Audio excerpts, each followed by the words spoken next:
Hola and welcome back to Club Prairie Fire Season 9, Episode 1. For those of you that are keeping up and keeping score at home.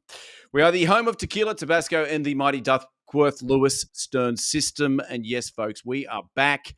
Another little podcast hiatus for the lads, but we are refreshed and ready to fire up for this oncoming Aussie summer. Now, so much cricket has happened in the 8 weeks we have been away. Let me start with this one. New Zealand have defeated India 3-0 in a test series in India. Have I read that one correctly? That just doesn't sound right. This is a nation with only 100,000 registered cricketers taking down, whitewashing, putting a broom through a nation where over 100 million play cricket every weekend. What? More of that in the pod. Mighty Pakistan, they've defeated the Bazballers 2-1 in a test series in Pakistan. Once again, giving rise to the claims that Stokesy and friends are only, and this is in big quotation marks, flat track bullies. We will be asking a former England captain if he believes that is the case in the pod. Now, that Pakistan team, they paused only momentarily to just enjoy their unexpected greatness before turmoil returned with Gary Kirsten quitting as the coach of the white ball team. More Karachi chaos. That's what we love over there with that Pakistani team. More of that in the pod. Plenty of other cricket to talk about. Lots of cricket news. Lots of stuff has happened. We'll be reviewing. We'll be previewing. We'll be forecasting. We'll be whatever it is when you're casting back. Now, that's enough from me. Let's bring in our cricketing experts. It is in Western Australia. It's Adam Gilchrist. And believe it or not, in Melbourne, it's Michael Vaughan. Yeah. I mean, I don't know. Hi, guys. I don't know if this is going to work with the live, but I'm actually overlooking the G. Can you see the G? Oh, yeah. Yeah, there's the G. Is that right? Yeah. There's the little G out the back there. Yeah, nice to be in Melbourne. Been out and about today, strolling the streets. We had a good game, actually, Monday down at the G. It was a good crowd, good atmosphere. The Pakistan support was immense. And it was good to get the men's Aussie summer off to a good start. Yeah, it was indeed a very exciting game in the end. Vaughany, I think, thought Pakistan were going to pull off a great little heist there on the back of Harris Ralph on a bit of a tearaway spell there. But, Captain Pat, ever reliable. Geez, he's needing to do that a bit too often, I think, from Australian cricket's point of view. Too often he's called on to patch it up at the back end of an innings, but got the job done. But as you say, Vaughany, good kickstart, good crowd in, 25,000. That's not bad on a Monday evening. And when you look out... Gil, I don't know if I'm being shot at or it's thunder and lightning outside. Let me just... Is there a bit of activity, is there? Yeah, it's... bit of thunder outside. Jeez, I thought it was the snipers were out to get me. Well, it was good to have you back in Australia too, Vaughany, back on the Fox team. So looking forward to the summer.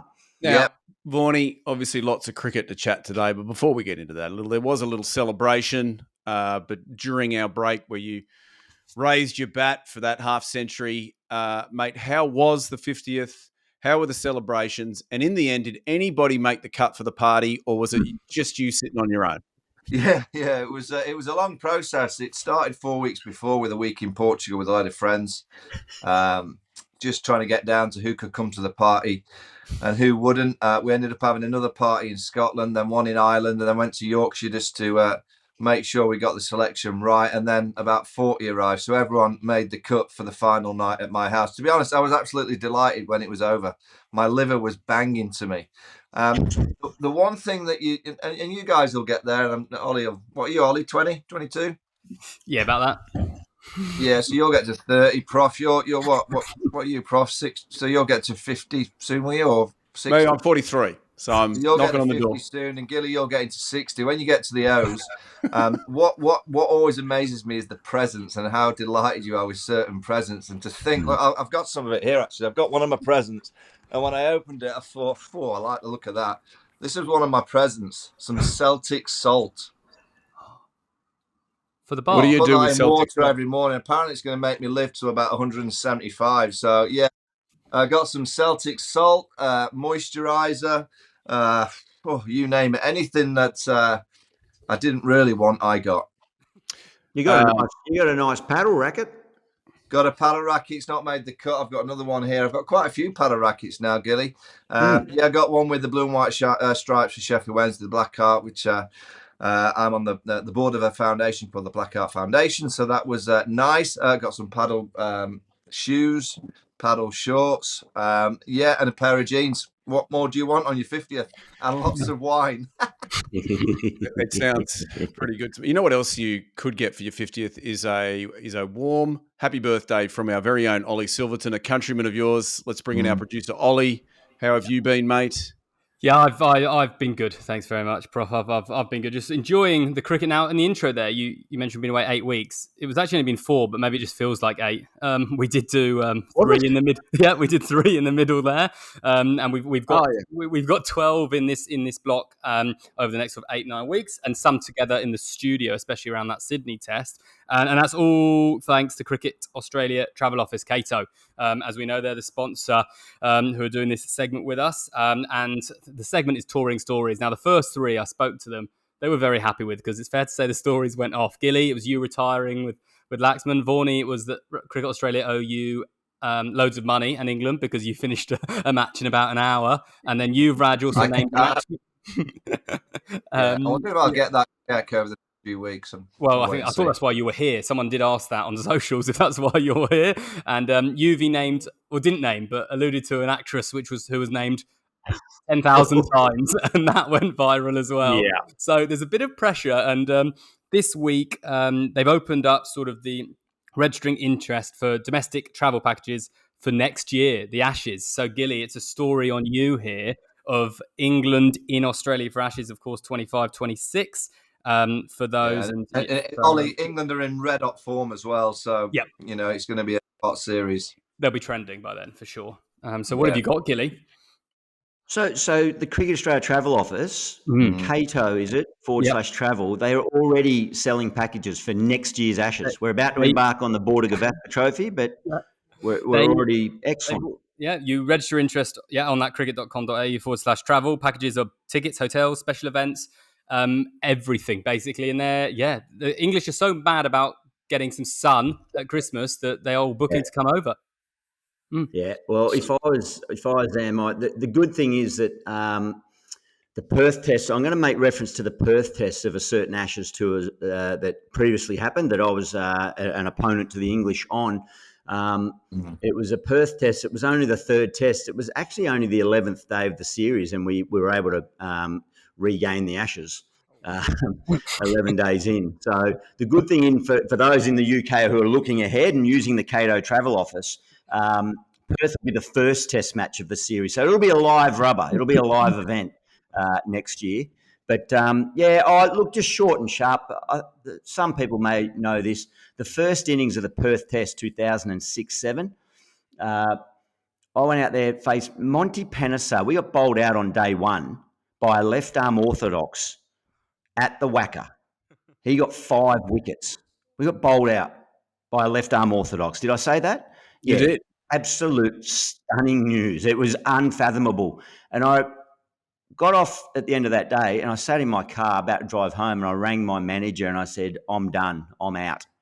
I'm retiring. So my previous story is about when I did retire.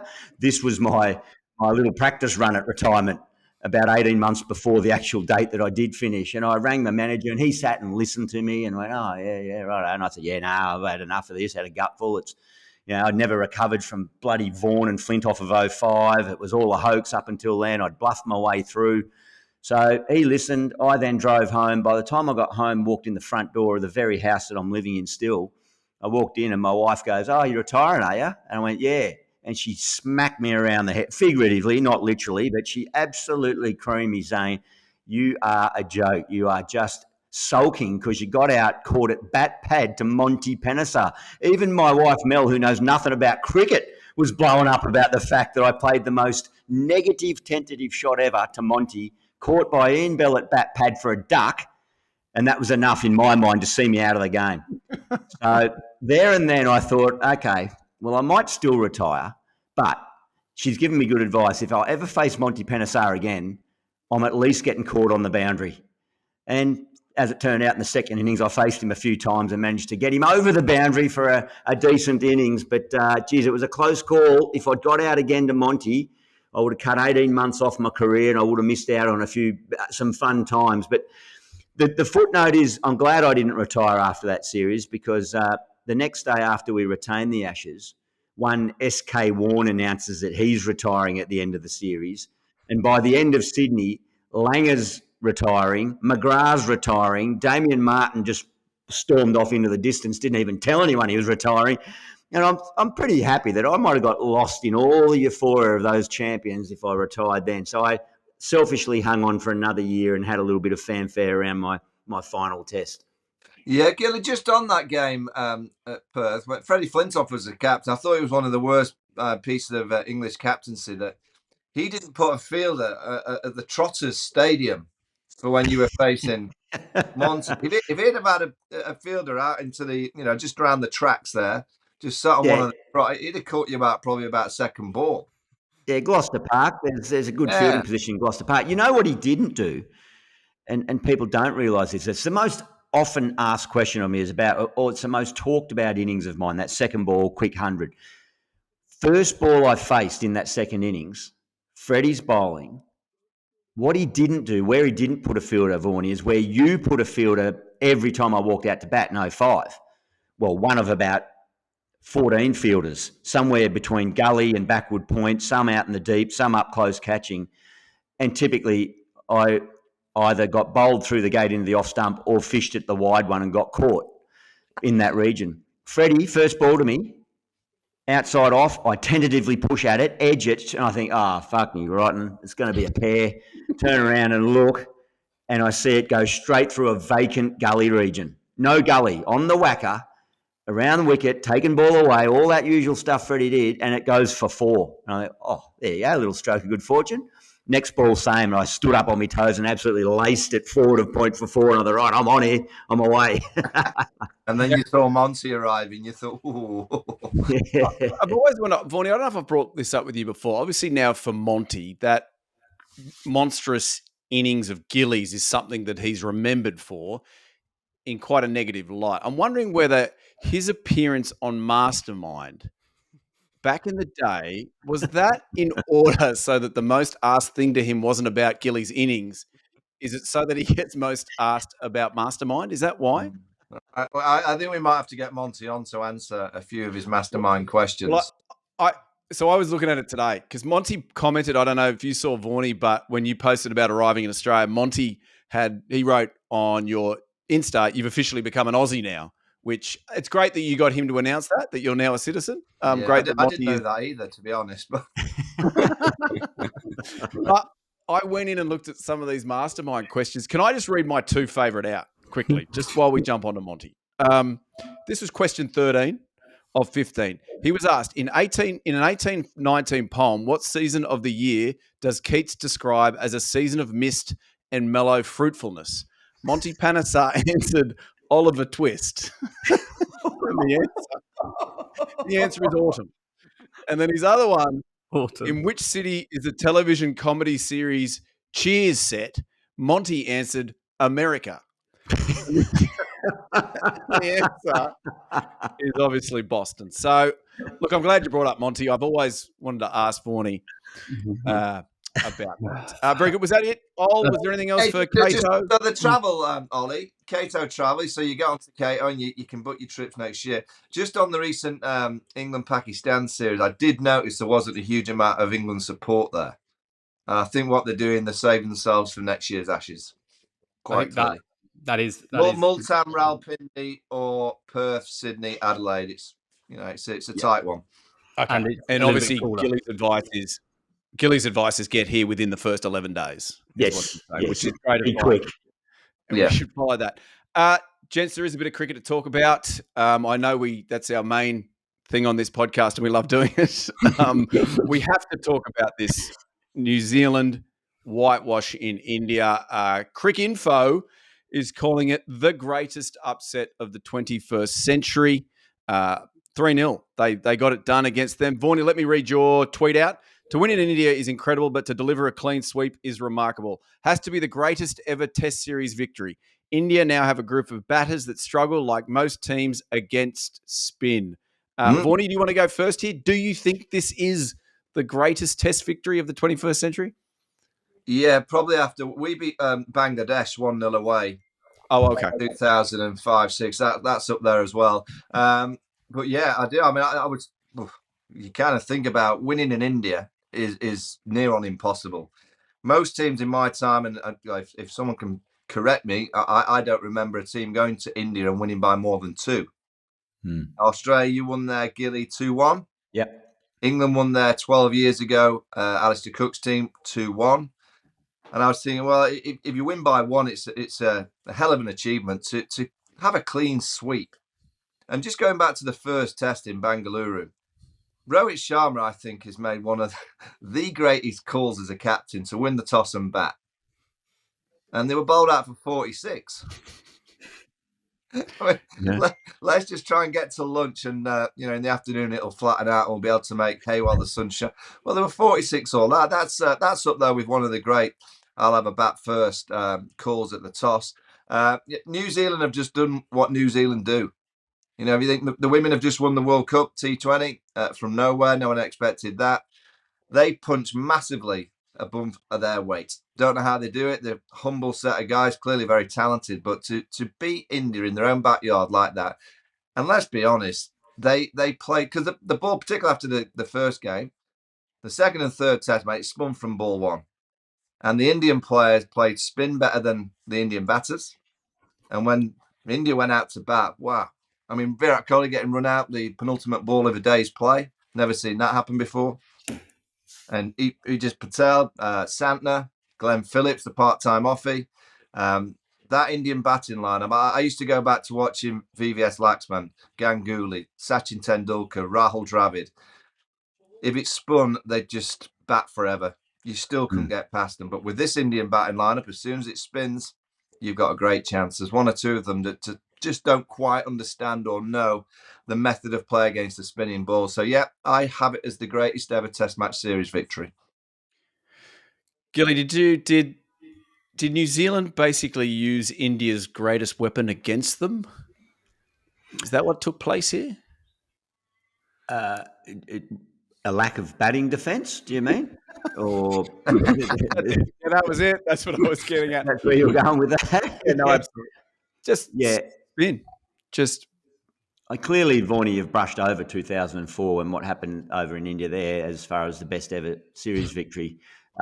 It was actually 20 years ago, about 4 days ago, to the day where we claimed victory in Nagpur to be the first Australian side to win in 34 years. I've been very humble about it. I said, it's 34 years prior, hasn't been done since. I think it's Australia's greatest ever Test match victory, purely because I was captain. So that's why I wanted that quote out there.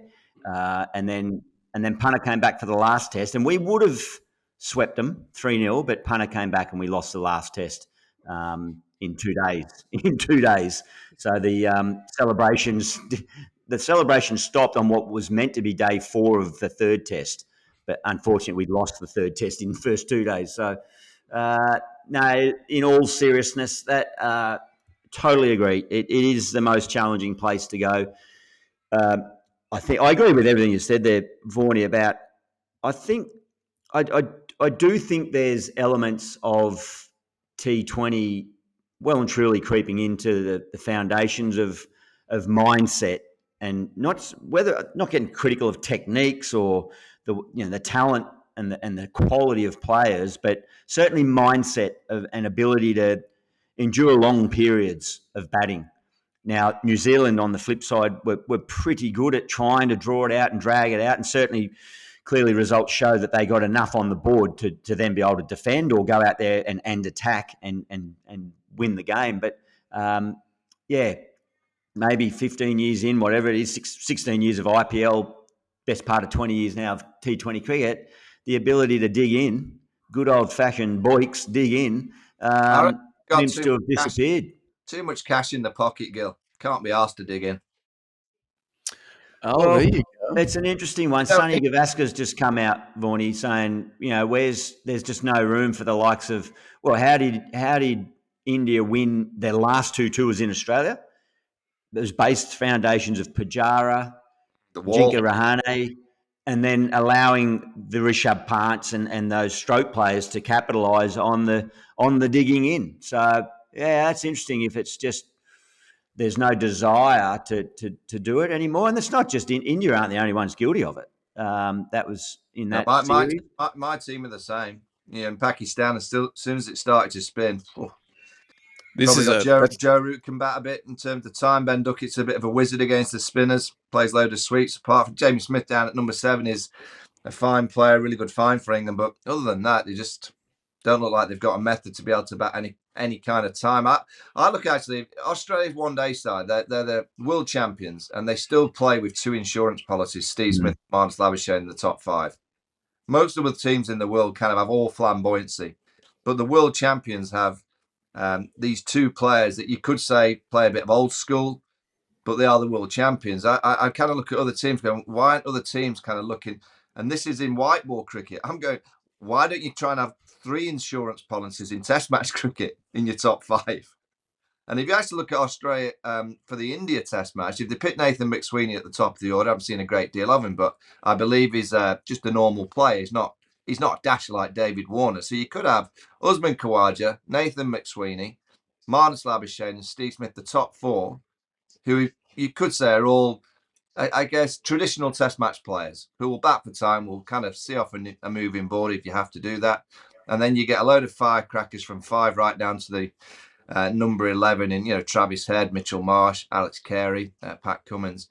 I just wonder whether there's a new kind of method of play that's going to come, that all this flamboyancy that we're seeing, clearly it's exciting, it's great to watch, but it doesn't create any consistency.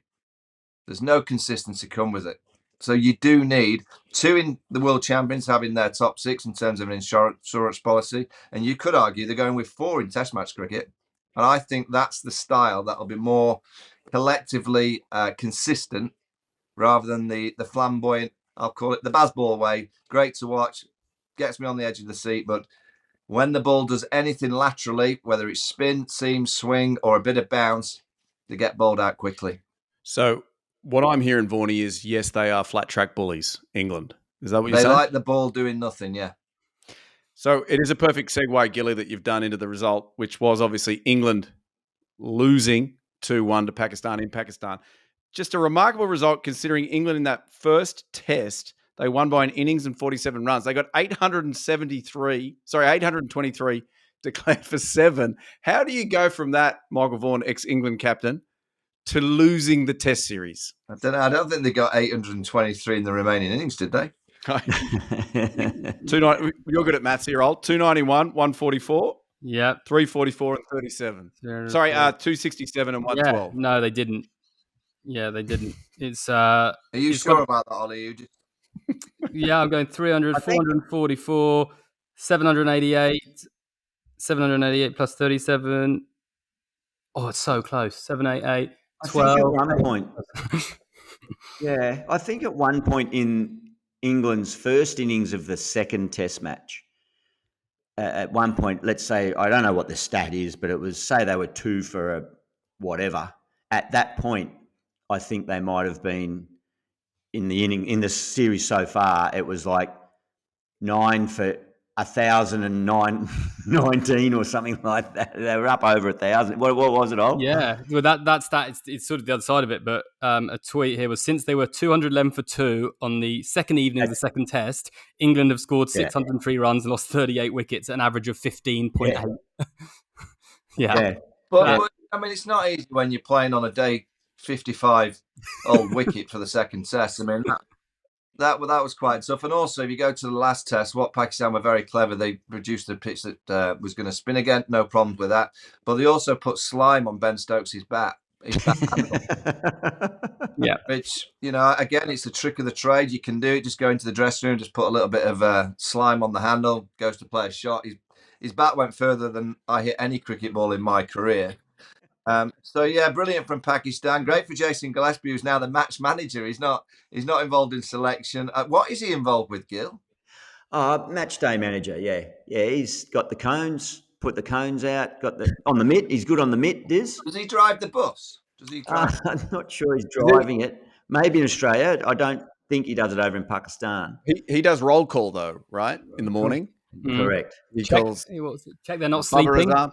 Check they're not sleeping. That was the thing, wasn't it? No, Hafiz? Babar Azam's here. He wasn't playing in the Test series. Oh, right, there you go. So he, And that cost fucker Zaman a position in the touring team to Australia because he tweeted about the lack of Bubba in the next test, and that and plus not completing the fitness test by the required standards saw him out of the 11. Saw him out of the touring squad. He couldn't get enough votes from the 16-strong selection panel of Pakistan cricket. Yeah, but we must make sure we get that. I got a bit of stick actually on socials about me announcing it on Fox that they had 16 selectors. They have 16 advisors, Right. but they have 4 selectors. And I think they're onto something, Pakistan, and I like what they've done. Alim Dar has obviously been umpiring for many, many years. He finishes umpiring. He's gone straight in as a selector. Now, surely most teams around the world now are going to get one of their own umpires. They're at the heartbeat of where the action is. They're as close as you can possibly get. So in Australia, who are you going to go for? Paul Rifle. I think Paul Rifle will probably be out of a job soon because he gave Rishabh Pant out on the. Yeah, but I'll throw this. It's a fine suggestion, Vaughany, but I'll throw this back to all three of you. Are you going to prioritise an ex-umpire over the meteorologist that we've already discussed on this podcast? Seriously, I mean, there's only so much budget around. Well, actually, I'm disappointed no one's taken serious with that kind of little bit of help that we're trying to give many teams around the world, but no one seems to have. Look, Rohit Sharma in Bengaluru. Yeah. He'd have had a meteorologist out there. He wouldn't have batted first. No. Because apparently it all came from above. The pitch was dry, and it was the atmospheric that made the ball hoop around for Matt Henry. Big fella, Rourke. He looked a bowler, by the way, for the Kiwis. He's a big lad. So if he'd have been out there with his, I don't know what device they'd have. They'd have some kind of, I don't know what they'd have in the air, wouldn't they? Just probably their finger or something. And he'd have gone to Row it and said, it's a bit divider, down. isn't it? Yeah, the metal that moves. The old Tony Gregg Weatherwall. That from the 12th man. Oh, yeah. And they just stand next to the captain at the toss. Toss comes down, you've won it. You just little sideways glance. What do you reckon? Yeah, just hang on a minute. Just couple of buttons. Yeah, definitely batting in Bengaluru. Far out. You would never bowl in there. Definitely bowling, never bat in these conditions. And away, different result. Yeah. Yeah, absolutely. Just looking at that,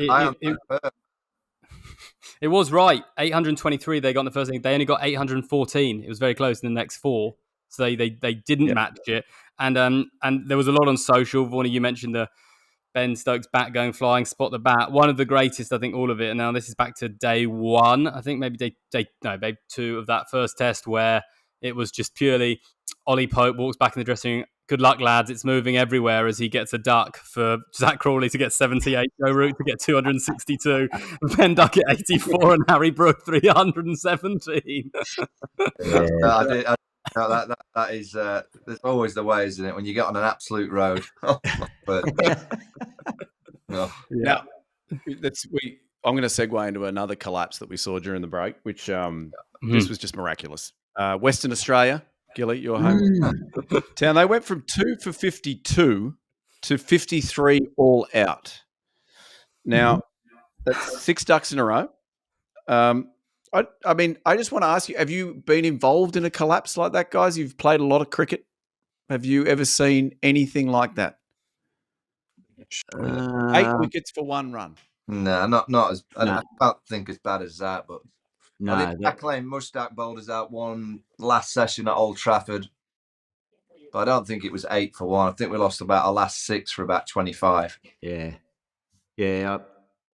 I cannot think of anything. Maybe junior cricket, you might have seen something like that, but no. Has word gone around the dressing shed that there's a race on in an hour, or maybe it's 2 for 1 drinks down at the pub? What's happened there? Are they? It was a bit like.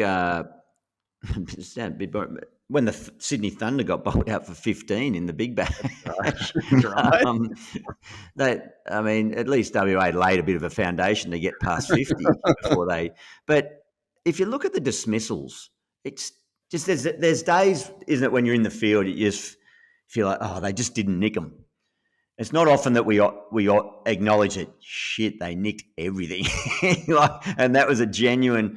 As the score says, they were cruising along fine, and then all of a sudden, nick, a couple of LBs, but just edged everything, which shows better skill than playing missing. If they played and missed at all those and posted 180, that's less skillful than what they were able to do. So I think it's a positive slant on WA cricket because the sheer measure of cricket is trying to hit the ball. So if you push out and try to hit it and play and miss, you've failed in your duty. But if you nick it, you've at least ticked the objective of what you're trying to do, albeit it's been caught and you're walking off. Yeah, you're kind of 50% there, aren't you? Yeah. You hit it, but you've not hit it in the right area. Half full, half empty, it's your choice. So in golf, they say the closest perfect shot is to shank, isn't it? They say in golf. You're very close to the middle, but you're not quite. So you shanked it. Yeah, right. So the headline in what have you got, the WA Courier or something, we'll read Adam Gilchrist says, great signs for WA cricket. Bat and ball. Foundation laid for a great season. Yeah. Very good. Let's keep going here, gents. Sorry, Ol, did you have something before I move on? It did bring back a memory and I can't remember exactly right. At University at Durham County take on the UCC or MCCU. And I remember one year hearing that they put them into bat, and it was when England, Liam Plunkett and Graham Onions were both bowling about 90 miles per hour, trying to get an England side, put the uni boys in and bowled them out for 7. And the whole uni came out to Riverside to watch it. And one of I had a friend playing, and they were just absolutely getting short stuff for 2 very angry 90 mile per hour bowlers. It's good. That's got to be close to the lowest. Gents, let's take a little glance forward. As we said, the summer has begun. You guys have already started commentating, Vaughany. You are now the guardian of the MCG. They put you up in that high spot there just to keep an eye on it. It's fantastic. What floor are you on there, Vaughany, out of interest? In this hotel? Yeah. Well, 15. 15. Yeah. That's good. What do they normally have you in, Gilly? No, I was there for the weekend match. I just wanted to confirm that I was still above him on the I was. Well, I know that I'm down the pecking order at Fox, but I didn't realise how low I'm. Big Laurie Colliver, our Stato, he's on floor 22. Oh, that's interesting that he said that because I was on 420 and that's as high as it goes. So I don't know what was the same, mate. Well, maybe that's it. He is a bit below me in the pecking order. He's on the roof. Hey, perfect time to bring up your new colleague, David Warner. I guess first of all, how did you welcome him, boys? Have you given him any pieces of advice? Have you said this is how to become a great commentator like us, Vaughany? No, absolutely not. We just gave him the most horrendous suit. Nice brown number. I've never seen a suit like it. I've honestly never seen a suit that colour. I don't know where they've got it from. I'm guessing it's probably Peter Jackson Gilly. Is that right?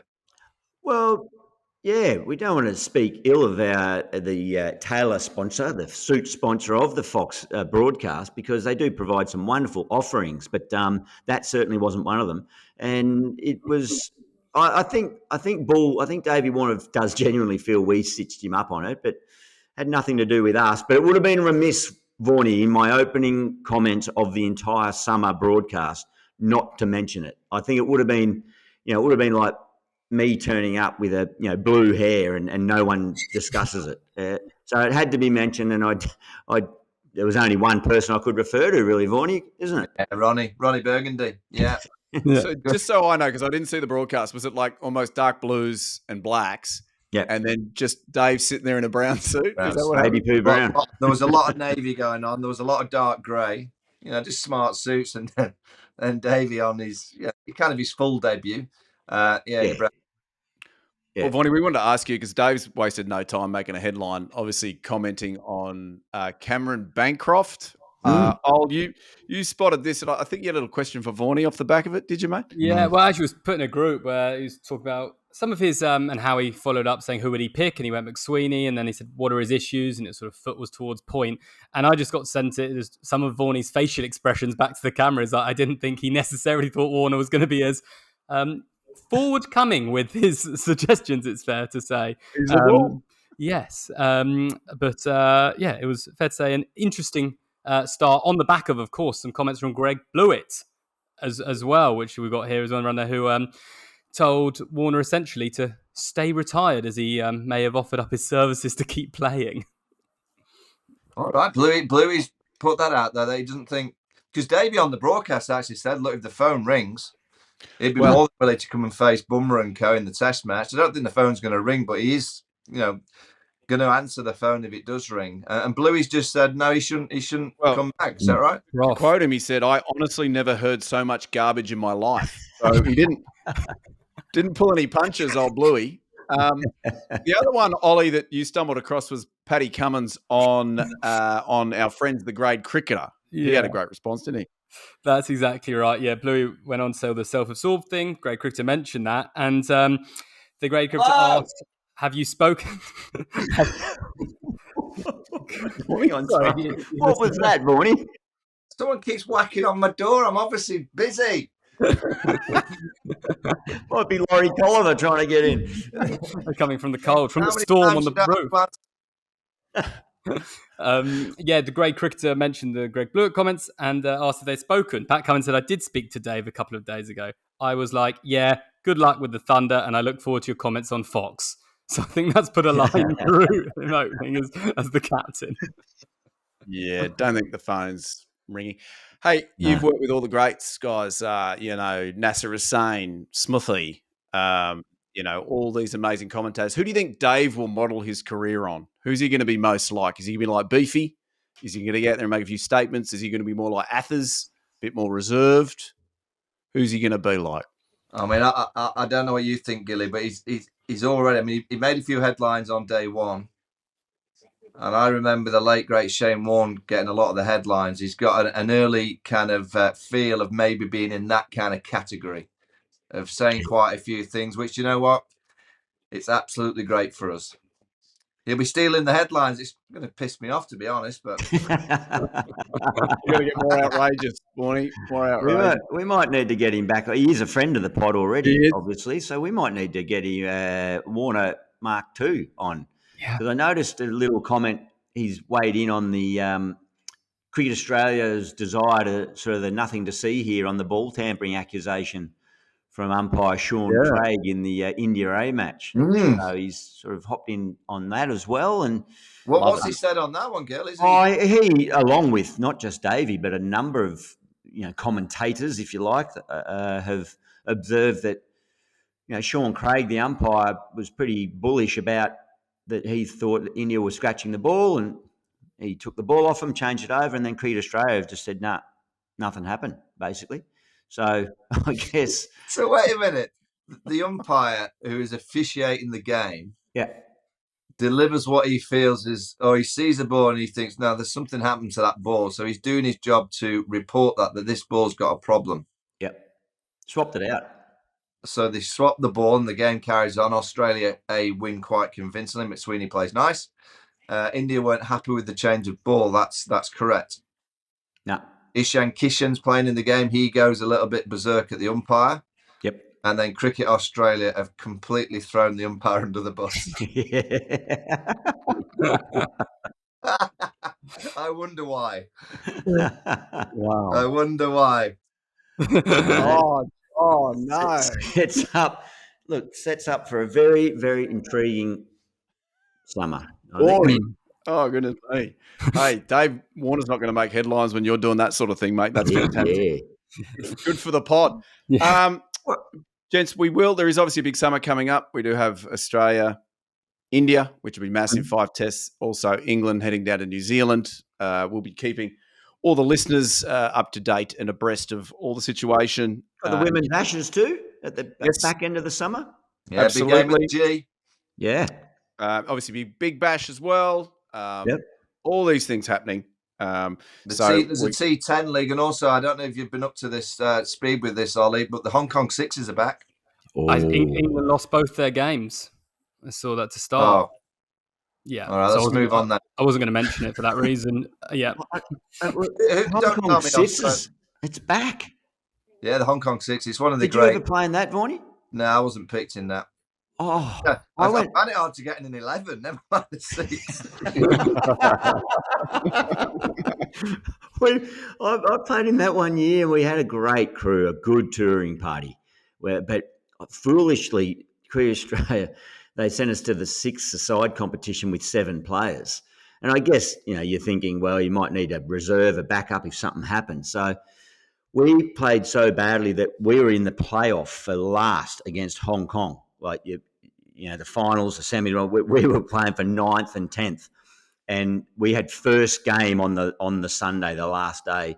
So on the Saturday night, we made it a rule: whoever's last home that night gets to miss out on the game, just as if you need extra incentive to stay out at Joey Bananas and the like of nightclub back around that era. And I was so disappointed. I saw everyone out. I managed to just keep the endurance up, keep drinking, dodge, dip around, see them leave the venue. Beautiful, tick all the names off. Anyway, I finally left, and it was sun up. But I got back to the hotel, walked in thinking, you beauty, I've nailed this, no cricket for me today. And then as I've walked into the hotel, from behind a pillar outside, Greg Blewett jumped out just with the bird up going, and that was him. He didn't have to play, and I did. But I will have you, I bowled Australia to victory in the big hit out against the mighty Hong Kong team, and we finished 9th. I think it's one of the great tournaments. Yeah, well, it finished yesterday, 2 days ago, actually. And I was right in saying England lost both their group games to Australia and Nepal. Good. So Nepal beat Australia as well to top the group. In a real turn up for the books. And then the final result, Sri Lanka won the whole thing, beating Pakistan in the final. South Africa beat the UAE in the final of the plate, and Oman beat England in the final of the bowl, which is basically the losers competition. So they're the three. So England have played. How many games did England play? Did they play 3 in the end? They played 4. They lost. They did beat New Zealand. They lost to Nepal. All right, that's a good win. They beat New Zealand to get into the final of the bowl. But they lost to Nepal and Oman. They absolutely did, yeah. Powerhouses in the we just don't play enough of it in the UK, so that's another format that needs to be added into our cricket in the summer. There's not enough formats in England, so we could do with a 6-a-side league. Yeah. Now, gents, I am conscious of the time. I know you have written a quiz. Before I get there, boys, was there anything else you wanted to touch on? Yes, Gilly? Just quickly, and it's probably something we should have hit earlier, given the topic of discussion, to try and keep our Indian listeners and viewers interested to this point of the podcast. It's a bit optimistic, I think, that they'll stay on this long. But the IPL auction dates have just come out, gentlemen. So it's a super auction. It's the one where franchises have been given the opportunity they can retain up to 6 players. Now, you can retain 6 or you can retain 3, and then you get 3 right-to-match cards at the auction. So every player that you retain, you lose a right-to-match card. So they've all gone through their various retaining of their various players.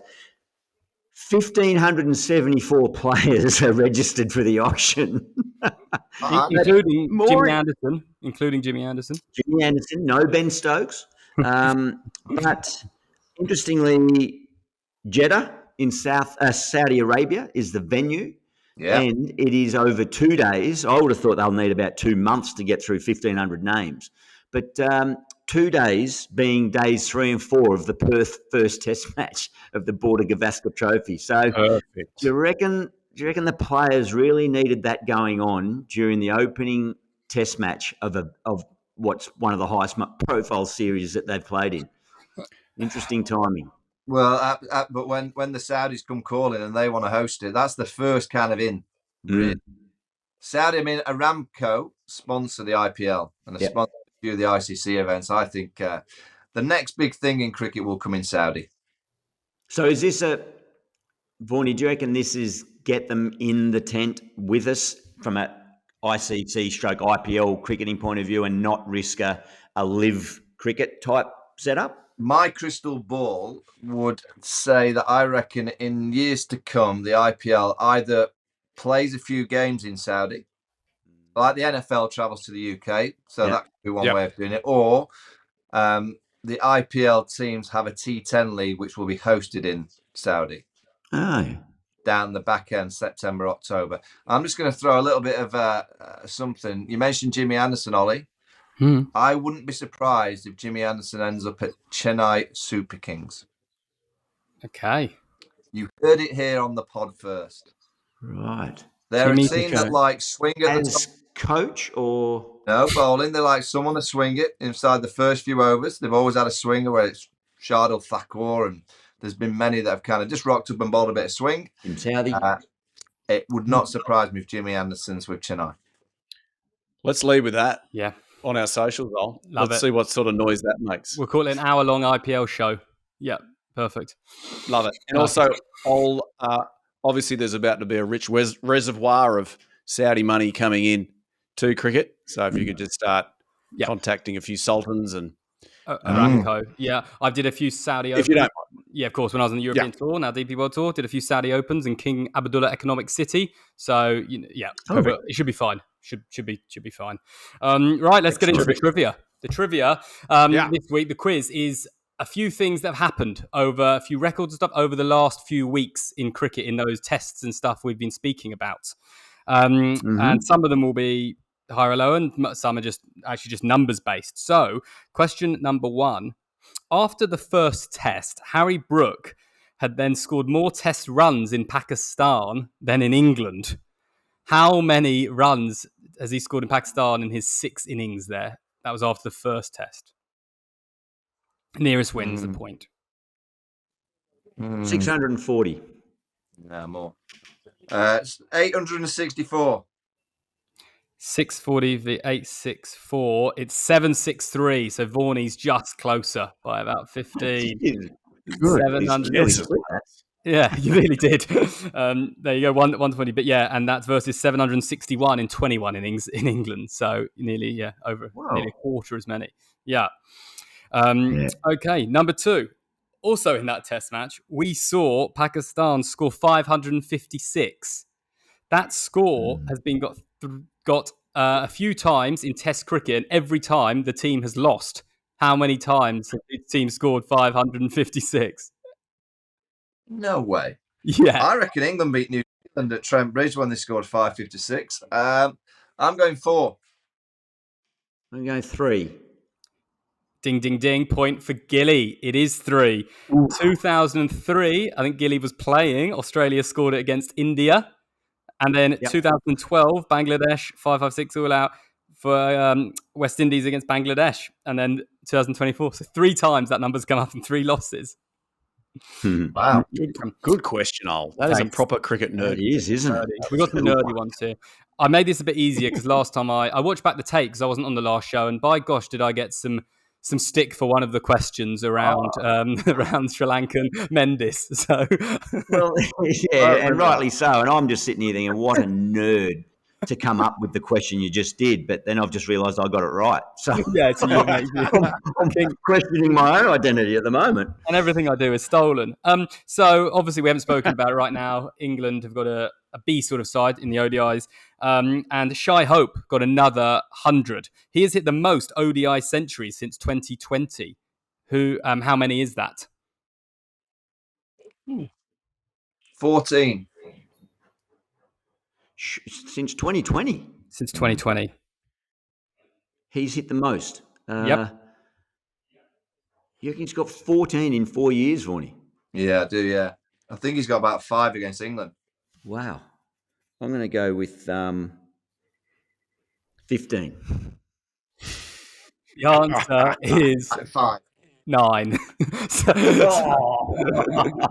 Morning. Pretty amazing. He's had 17 in 124 innings. So he's only 2 off Brian Lara, and he's played less than half his games. And he's 8 off Gale. So very impressive to Vaughany. Ollie Pope has played in 91 test innings. How many times has he been dismissed within the first 30 balls? Oh, I know this. 44. So 1 in every 2, pretty much. 91 innings. 80. 49 is the answer. You can't That was go worth over. the Right. comedy, Gilly. That was worth it, mate. Yeah, exactly right. He's also been dismissed within the 20 balls on 37 occasions. Pretty amazing numbers. So 3-1 for I've Vaughany. got an interesting stat for you, just on that. Mhm. David Warner, 161 one-day internationals, I think 20 hundreds, similar to Mark Waugh. And I was looking at matching up those records, and I thought I'll have a look at my record there. So Mark Waugh only got out for a duck in 230 games or something. I think it was 8 ducks. David Warner, 161 games, 4 ducks opening the batting the way he played. 4 ducks. Wow. A. Gilchrist, 19 globes. So I was going to bring it up in commentary, and I saw my stat and just shut the whole thing down and said, Loz, put it away, will you, mate? I might use it on Friday. That's good. That is good. Lovely. And then final question. Unassailable lead, Vaughany. Yeah. But you got one more to go? We've got one more because this is the big one. While we were away, Zimbabwe, Gambia in the T20. Everyone was glued to this. Zimbabwe actually set the record, the highest ever score in T20 international. If you get it bang on, Gilly, I'll give you triple points and you can win it. How many runs? 312. Oh, it's close. I reckon it's 304. Points. Someone got a double century. It's 344. Oh, yeah. There was a 4. Hold of them. Who got a double century? Someone got a double ton. No. Sikandar Raza got 133 not out of 43 balls. It was the most sixes ever. 27 sixes as well. Right. Yeah. And Gambia got 54. Who had the worst bowling figures? I've got Gambia were all out for 54, so it wasn't even that close. Tough.